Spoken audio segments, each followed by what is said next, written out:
What's going on, Go Nation? I'm back with another video, and today I'm going to be reacting to the new Rockstars Ahsoka Episode 1 breakdown, Easter eggs, and details you missed. Ahsoka started off very well. Very good. Excelente. Good. Any other synonym that's with good or great. But anyways, I just want to jump right into this. So don't forget to hit the like and subscribe button. We're on the road to 200 subs. We'll see what Eric Voss talking about.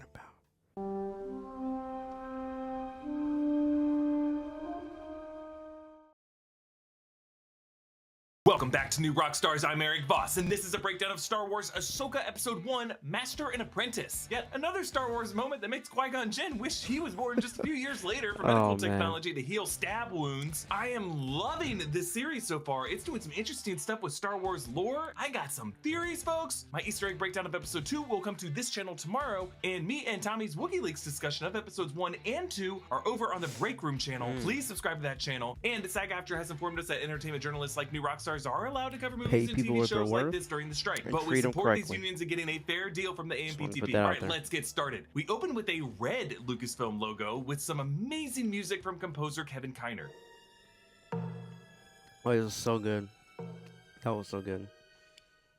Kiner composed all the music for Clone Wars and Rebels, but often what you heard on those shows were just leitmotifs to John Williams' Star Wars themes. But in some rare moments, especially in the later years, Kiner's true talent really came out.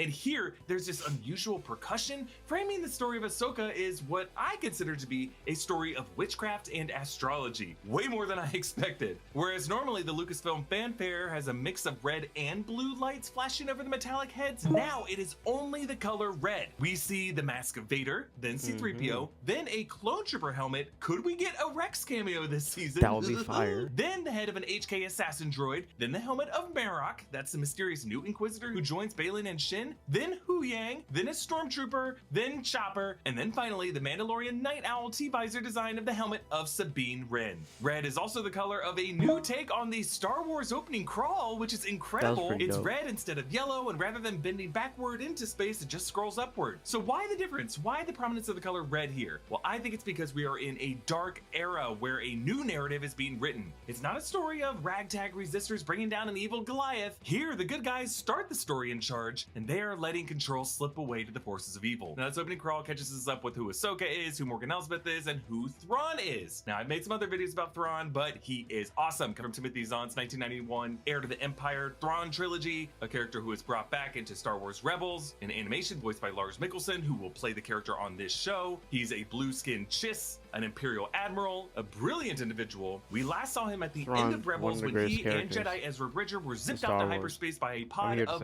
Purrgil hyperspace whales. And just so we're all clear, Purrgil, P-U-R-R-G-I-L, is plural. You don't say Purrgils, just a group of them is called Purrgil. It's okay, we're all kind of on a learning curve with this show. And remember, Morgan Elsbeth is that Beskar spear-toting woman that Ahsoka Tano dueled on Corvus in The Mandalorian, which ended with Ahsoka saying, "Where is Grand Admiral Thrawn?" And whew, if we have to do this, Ahsoka Tano is the ex-Jedi from the Clone Wars animated series, the apprentice to Anakin Skywalker, who left the Jedi Order after being wrongfully accused of a Jedi Temple bombing, and she later came back in Star Wars Rebels as the rebel agent codenamed Fulcrum, who joined the crew of the Ghost. Look, if this is all new information to you, we are in the middle of a Rebels recap series. Be sure to watch those. Okay, we see a round-hulled ship with New Republic insignia passing beneath us, not over our heads, but beneath us. This vessel is from the Mon Calamari fleet. We saw Mon Calamari ships like this in Return of the Jedi. That's why the bridge has the same swivel chair that we saw Admiral Akbar sitting in, and in Rogue One, Admiral Raddus sitting in. Captain Hale is played by Mark Rolston, who played Drake in Aliens, and First Officer Jensen Corbett is played by Shakira Barrera, aka Yo-Yo from Glow, and the Navigator droid is voiced by Bonnie Wild, who worked in the sound department for The Mandalorian. They're early. It isn't Home One. Home 1 was Admiral Akbar's flagship in Return of the Jedi, and apparently continues as the New Republic's fleet flagship to this day. They called it Home because Mon Calamari converted their aquatic cities into starships for the Rebel fleet. The approaching ship is an Eta-class shuttle, which is significant because these were used as Jedi ambassador shuttles during the Clone Wars. It approaches the Mon Calamari ship now with its down-facing wings framed to look like it is closing in on this ship with a vice grip. The comms officer reports, They're Jedi. and I like how that astromech droid turns his head too, like, wait, the This episode is titled Master and Apprentice, referring to these hooded visitors. And yes, they do recall Qui-Gon and Obi-Wan visiting the Trade Federation ship at the beginning of Phantom Menace. They are visiting Jedi, but there is something off about them. They use Jedi hardware, Jedi clearance codes, but they are not Jedi. Since Baylan survived the Purge, we learn later that could explain how he has old Jedi clearance codes. Their names are Baylan Skoll and Shin Hati, which is significant because Skoll and Hati are the names of the wolves in Norse mythology who chase the sun and the moon across the sky in hopes of devouring them. Just like these two hunt a star map lined with loath wolves to chart their course across the stars. Throughout this video, I will be pointing out the significance of wolf imagery because I think these names were chosen by design. Baylan is played by the late Ray Stevenson. He passed away earlier this year, and it's super sad because he is so good on this show. That's why this episode ends with "For our friend Ray." Baylan Skoll is an old Jedi who, based on his age, would have been a contemporary with Anakin Skywalker. His apprentice, Shin Hati, has a Padawan braid, telling us that despite them not being Jedi, he does train her in the Jedi tradition. They carry lightsabers not the color red, but orange. It's a subtle distinction, but it is intentional. Dave Filoni chose this to indicate that they aren't Sith who carry red blades, they are something in between. As Shin slashes through these New Republic officers, in the foreground you see one poor officer fumbling for that blaster in his holster. These smug New Republic officers just were not expecting a fight. In the background of this hangar, you can see New Republic X-Wings and A-Wings, and they're painted blue, perhaps indicating that the Blue Squadron is back in commission since the Battle of Scarif. Baylan confirms, "We are no Jedi." If you watched Rebels, you know that this line is hugely important to Ahsoka, who had a similar line in her epic duel with Vader in the season 2 finale. Anakin Skywalker was weak. I destroyed him. Then I will avenge his I death. love this scene. Revenge is not the Jedi way. I am no Jedi. This show clearly wants us to draw a parallel between Ahsoka and Baylan. One master who gave up on her apprentice because she saw the nightmare extreme of the Jedi way. One master who thinks that he actually can do it right, but just doing it his own way, with orange. Kevin Kiner uses dramatic piano chords to score Baylan's slaughter.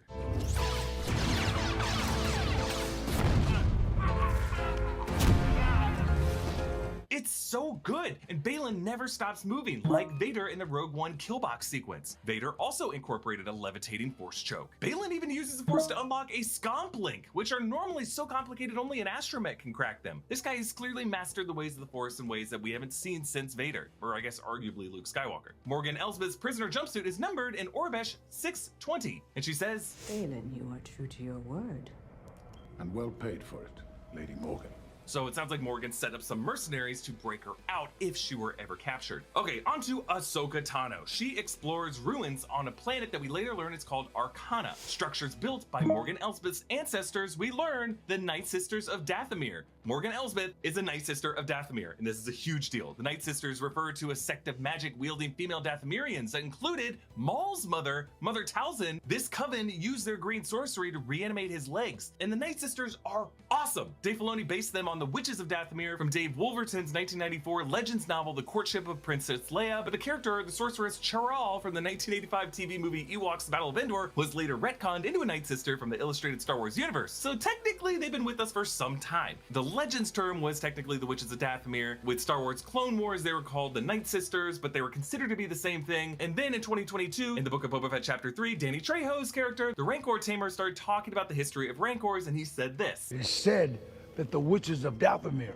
even rode them through the forest and fens. So making Morgan Elsbeth a Night Sister reframes her character from a samurai-inspired warrior and military leader that just supports Thrawn into more of a mystic figure who practices a different kind of sorcery than the Jedi or the Sith use. One might argue an older form of magic, which is very, very interesting for this show. It's going beyond the Jedi and Sith legend. These Arcana structures were built by ancient Night Sisters, and 3 giant figures with bare feet align with the 3 inside the temple, and they are all dressed in the same kind of hooded garb that we saw Mother Talzin wearing. These ruins, you'll notice, are covered in these black sands, which at first I thought might be volcanic soil, but the way it ignites later makes me think it's kind of a black powder, maybe powdered rhydonium. The whole place was clearly rigged to blow up and keep its secrets from being found. And you'll notice the sphere she finds is buried in the same material. The Night Sisters planned for perhaps this map to never be found. Alternatively, this substance might be the ashes of Malachor, which we see on Malachor in the Rebel Season 2 finale. They are made of the burnt and pulverized bones of the Jedi and Sith who fought there and wiped themselves out. These ashes are inhaled by Sith to imbue this Sith with the dark essence trapped within the remains. Yeah, it's really messed up, but it is awesome. Again, watch Rebels. Ahsoka does this awesome move of using the Force to spin her lightsabers through the ground around her and dropping herself on that disc to the level below. And she did the same move to escape the clone troopers in the Clone Wars Season 7 finale on that crashing ship. On the walls of this temple are engravings of constellations, the 3 Night Sisters, and these spheres that 2 are holding, 1 is levitating. And again, 3 of them, mirroring the 3 witches, the weird sisters of Macbeth, which get referenced in the title of episode 2, Toil and Trouble. Ahsoka lines up these rotating pedestals, reminding us of like the Fifth Element or a puzzle that you'd play in the Tomb Raider games. Now, if Thrawn was lost in just the past decade, why would a star map to his location be buried in an ancient temple thousands of years prior? Obviously, this map points to a location Thrawn just ended up at. Thrawn didn't just go to a where, he went to a when, I think. And the pathway to that when-where was lost thousands of years ago. In fact, Elsbeth's interest in Thrawn might have come from Thrawn being mentioned in old Night Sister bedtime stories that she grew up with. Could Thrawn end up being this like 1885 Dr. Emmett Brown figure that all the people at the post office were taking bets on? Ahsoka rises to find HK assassin droids waiting for her. Remember, Morgan Elsbeth used these on Corvus in that Mandalorian episode, but the way that first one was just frozen in place the moment Ahsoka hopped up is so creepy. Like it was creeping forward right until it was seen. Like you have to keep your eyes on it or it will rush at you. They fight, and these droids end up activating these thermal detonators in their chests just like they did on Corvus, and Ahsoka has to run for it and catches up with her T6 shuttle. Piloting it is Huyang, the Mark IV architect droid from the Jedi ship The Crucible, who appeared in Clone Wars as the professor who taught young Jedi about lightsabers and kyber crystals. I love that Ahsoka somehow tracked him down all these years after the Purge. He's voiced by David Tennant, so forgive me if I at times refer to him as Dr. Huyang. I love the detail of the atmospheric moisture on the cockpit canopy, makes it all just feel so real. Ahsoka reminds Huyang that the Jedi Order does not exist anymore, and Huyang asked her how she got Elsbeth to confess the location of this map. Let's just say I didn't follow standard Jedi protocol. Yikes! Sounds like Ahsoka might have tortured it out of Elsbeth, perhaps using that Force torture that Kylo Ren uses in The Force Awakens. They get this call. Fulcrum, this is Home 1. Do you copy? Over. Their call sign is Fulcrum, which was Ahsoka's rebel codename during Rebels. On their approach to Home 1, they passed 3 X-Wings, which I'm just gonna assume are the ones piloted by Trapper Wolf, Jib Dodger, and Sash Ketter, because the cameo trio of Dave Filoni, Rick Famuyiwa, and Deborah Chow always shows up in these titles. Ahsoka's T6 soars past Home 1, matching the framing of Lando piloting the Falcon past Home 1 in the Battle of Endor and Return of the Jedi. Inside this hangar, Ahsoka is greeted by General Hera Syndulla, the Twi'lek captain of the Ghost and Rebels, here played by Mary Elizabeth Winstead. She wears a Phoenix Squadron patch on her sleeve. As in Rebels Season 2, the Ghost Crew joined the Phoenix Squadron and Hera was promoted to the leader of it, and the back of her jacket shows the Ghost Crew Spectre 2 patch. Huyang turns to look in shock at the teal navigation protocol droid that Shin Hati presumably sliced. We saw this droid in the opening scene, and as we'll see in episode 2, Huyang shares 3PO's sense of mortality. They meet in one of the Mon Calamari council rooms that we saw Mon Mothma giving a briefing in Return of the Jedi, with the same circular benches. Ahsoka tells Hera that the map contains the location of Thrawn, whom Hera thought died in the Battle of Lothal, but Ahsoka said it was never confirmed. If Thrawn survived, does that mean Ezra? Yes, they are recapping the finale of Rebels when both Ezra and Thrawn disappeared with the Purrgil. Up until this point, Hera thought both of them were dead. This Mon Calamari officer reports, General, the Defense Council is requesting an update on the incident. Now, this is not Admiral Akbar. Admiral Akbar didn't have this blue color, and this officer has a patch with a single dot on it, which means first officer or lieutenant. But this character does sound like him. We should note that Eric Bowersfield passed away in 2016. Okay, onto the planet Lothal, the recurring setting of the Rebels series. We see Governor Ryder Azadi giving a speech. Ryder Azadi was a prisoner on Lothal in Season 2, but broke out, who knew Ezra's parents and joined the Rebel cause. He was voiced by Clancy Brown, who plays him in live action here. Also on this dais is Senator Jai Kell, another character from Rebels, the cadet in the Lothal Imperial Academy alongside Ezra Bridger. Kell was believed to be Force sensitive. Benny Thomas plays him here, but the animated version was voiced by Rufio actor Dante Bosco. They're standing in front of this commemorative mural. We saw this in the final scene of Rebels. Sabine Wren painted it. She's quite the artist, and it is the same exact 2D illustration. It depicts the whole Ghost Crew: Hera, Sabine, Ezra, Kanan Jarrus, Zeb, and Chopper, Lothcats, and we see 2 Loth wolves. 2 of them. One light, one dark. Could this mirror Skull and Hati as the wolves of Norse mythology? Are they, in a way, fighting on the same side of the Ghost Crew? So Ryder asks Jaikel, where is she?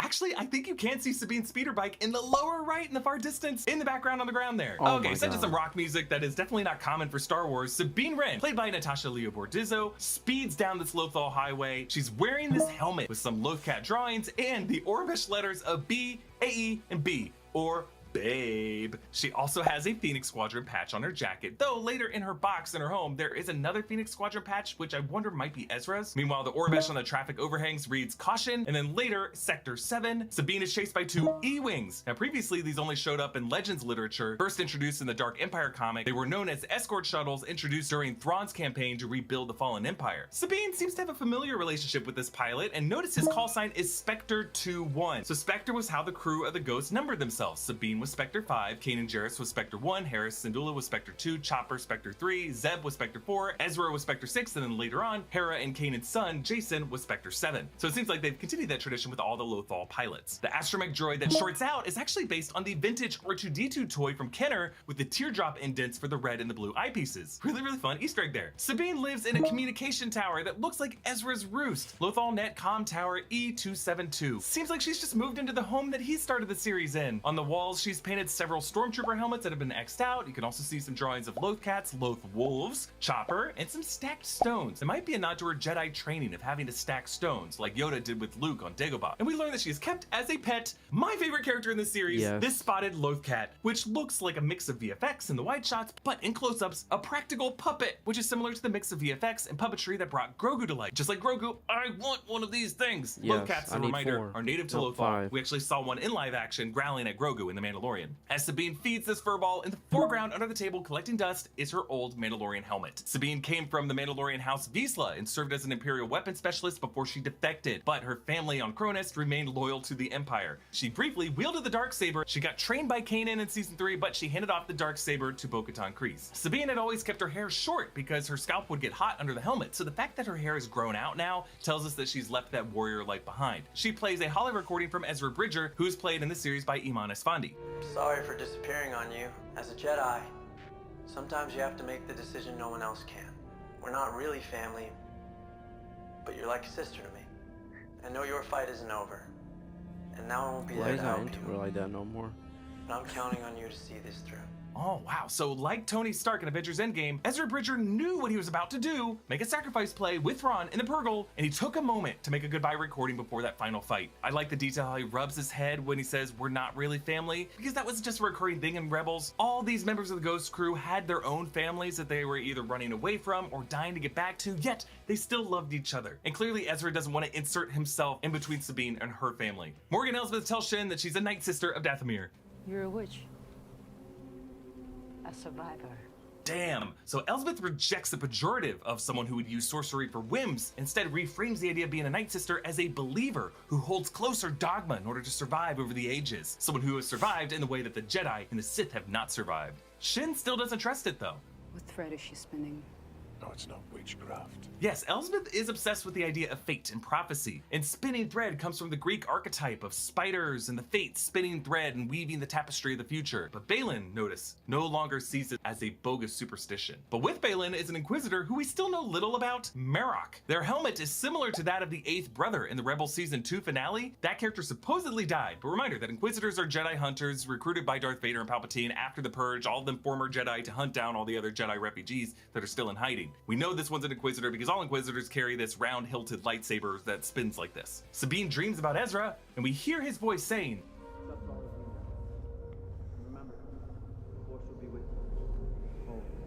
and if you look closely in the corner of this room behind her are some Stormtrooper helmets, including a few Scout Trooper helmets. They kind of look like the one Zeb stole for Ezra from that Scout Trooper who jumped on board the Ghost. The kid wants your helmet. Sorry.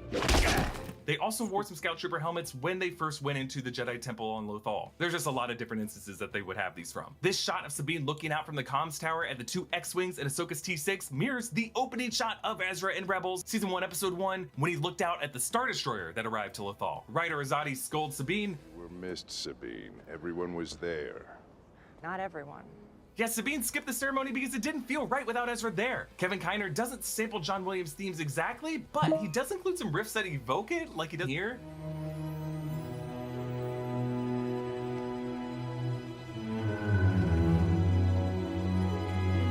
Sabine re-enters the T6, and Kevin Kiner includes some sweet flute and clarinet and bell chimes, which really is just some classic John Williams tones that you hear in movies like E.T. Her bunk includes drawings of more Lothcats and Chopper, some stacked stones, and some TIE fighters. Rebels ended with Ahsoka rejoining Sabine to go off in search of Ezra Bridger, but now it's implied that Ahsoka taught Sabine in the Jedi ways, and that it didn't go too well. You never made things easy for me, Master. There is nothing easy about being a Jedi. Yeah, Ahsoka knows this quite well. All her Jedi relationships ended in tragedy. So Sabine steals a map and gets tracked by Shin's probe droid, reminding us of Maul tracking Qui-Gon and Phantom Menace. Meanwhile, Hera tells Ahsoka, I bet your master found you difficult at times. Anakin never got to finish my training. Before the end of the Clone Wars, I walked away from him and the Jedi. the framing of this shot with Hera's projection behind Ahsoka's shoulder mirrors the framing of Ahsoka in the Lothal Jedi Temple in Rebels Season 2 Episode 18 when Anakin's ghostly form appeared over that same shoulder and turned into Vader, and finally here she began to come to terms with the fact that her parting ways with the Anakin was followed almost immediately by Anakin's fall to the dark side, and that is guilt she carries with her to this day. Sabine inspects the map sphere and deduces that the three witch statues align with this three-pronged symbol, realizing that the map's key is contained within it, and uses this Rubik's Cube twist-in of its different faces to realign it and activate it. So again, significance of the number 3. 3 witches, 3 faces. 3 is the witch's number. It's also the number of the Divine Trinity in the Star Wars mythology of the Father, the Daughter, and the Son of Mortis. With this map decoded, it projects around the sphere the galaxy they are currently in with a path to another galaxy. Episode 2 explores this path to Peridia a bit more, and I'll get more into it in tomorrow's breakdown. But just to tease my theory, I think this map was built by the Rakatan invaders, an ancient civilization far predating the Jedi and the Sith, something explored in Knights of the Old Republic with star maps in that game, and the path of the Purrgil could lead back through time to the Rakatans. I would roll my eyes at this theory, but the Lucasfilm team inserted a Rakatan Easter egg in Andor. Andor, of all things. They want us to think about the Rakatan invaders. Sabine gets attacked by these HK droids. They steal the map. They blast her shit. She runs into Shin Hati, and she ignites the green lightsaber of Ezra Bridger. Sabine even starts patiently, standing at the ready position, just as Ezra taught her to do with the Darksaber, but Shin is more patient. She lets Sabine charge first. Big mistake, Sabine. Notice how Sabine uses these desperate overhead chopping motions, leaving herself vulnerable, and she tries to rush to the end of the fight with just one power blow. I mean, to be fair to Sabine, this is the first time she's picked up a lightsaber in years, and Shin, we just saw at the beginning of this episode, got a whole warm-up round of New Republic officers with clumsy trigger fingers. And throughout this fight, notice how Shin fights Sabine closer and closer and closer to the ground until she stabs her through the side. I guess missing vital organs, because even after the stab, Sabine continues slashing, which I guess is the show's way of saying, she's okay, she'll bounce back. But either way, this apprentice lost the battle of apprentices, because on the good side, the master and apprentice are still separate, and they're facing a master and apprentice who have had a lot more time together trusting each other. So I love these closing credits. They show golden lines on a star map. This is the path to Peridia that gets talked about in episode 2. It's passing through constellations and words in an ancient language. They pass a Loth wolf and a ring of Purrgil hyperspace whales. And notice how all the different lines beam back to one destination. This is likely where Thrawn is and where Ezra is. Remember, the Loth wolves and rebels led Ezra into the world between worlds. That is a realm between points in time. It's the closest Star Wars has ever gotten to time travel. Yes, it's crazy, but based off of these first 2 episodes, it seems like we might be going there. The Purrgil could operate on a bridge that takes us through hyperspace, through time, and the reason this path leads to Thrawn seemingly in one destination, it's not because Thrawn just hasn't ever gotten up from his chair wherever he is. It's because that destination doesn't lead to a place, it leads to a when. More on this in tomorrow's breakdown of episode 2. Just want to thank Eric Voss, New Rockstars, everybody that was involved. That was a great breakdown. Yeah, episode 1 to me was the better episode. Of course, I will be reacting to episode 2 breakdown. It's a good episode, but I just preferred episode 1. I thought it was great. There was a lot of great things in episode 2. If you guys enjoyed this video, don't forget to hit the like and subscribe button. Leave a comment or two. You already know what to do. Go Nation.